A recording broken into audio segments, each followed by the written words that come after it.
Baik Pak, dari hasil peninjauan kita dengan bencananya Pak. Jadi perlu kami laporkan kondisi kejadian puting beliung yang terjadi di Kecamatan Kayu Aro. Yang terkena sebanyak tiga desa. Yang pertama desa Batang Sangir, desa Kesituo, dan ada satu desa Sangir. Terpantau oleh kami sekarang banyak atap yang berterbangan.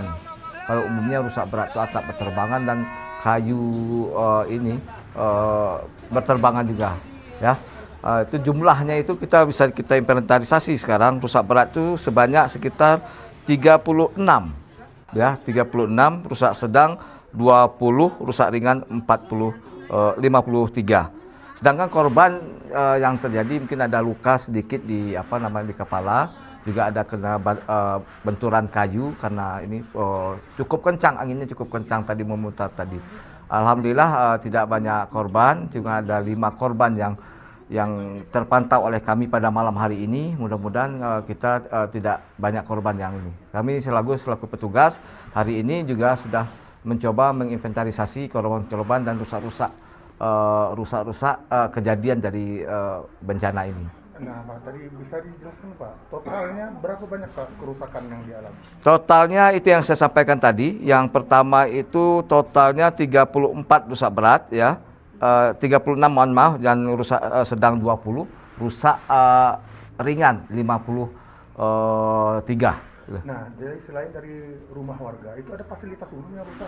Ada, salah satunya itu pasar mingguan, ya, yaitu pasar Kesituo, pasar mingguan. Dan insya Allah kita akan coba ini fasilitas ini. Dan kebetulan alhamdulillah, kebetulan hari ini adalah hari pasar.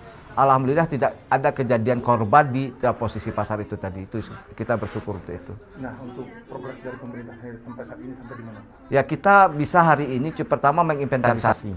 Besok sebagian rumah yang rusak parah kita bantu dulu dengan terpal karena hari ini juga malam hari ini hujan. Ya, kita bantu dengan terpal untuk di masyarakat kita yang ada di Kesituo maupun Batang Sangir. Dan kita bagian dinas sosial, BNPP juga BPPD sudah menginventaris mana-mana korban yang diinikan. Itu akan disegerakan bantuan atau bagaimana? Ya, insya Allah akan kita segerakan bantuan untuk rusak berat, ya, rusak berat. Tapi untuk bantuan yang malam ini yang kita bisa lakukan itu untuk memberikan terpal, ya, karena memang itu yang bisa kita berikan pada saat ini.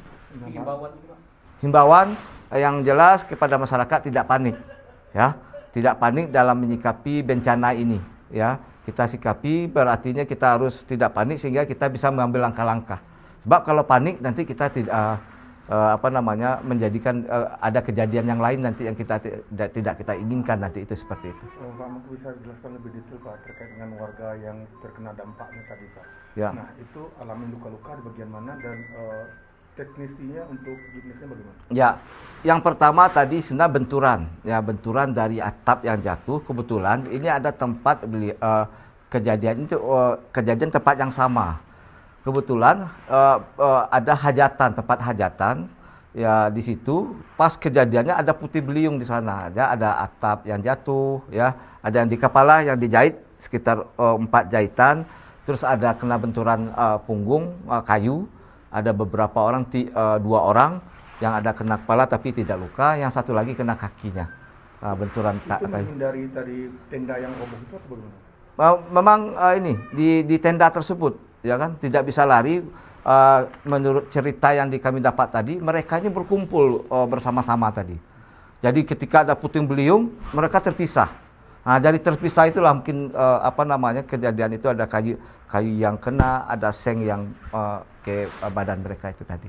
Ada yang dirawat sampai malam ini Pak? Alhamdulillah tidak ada yang dirawat, ya. Alhamdulillah tidak ada yang dirawat, tapi ini sudah ke rumah semua. Saya sudah cek ke 4 tadi, satu yang belum saya cek. Alhamdulillah mereka masih bisa move on, artinya dengan kejadian-kejadian yang tadi itu tadi.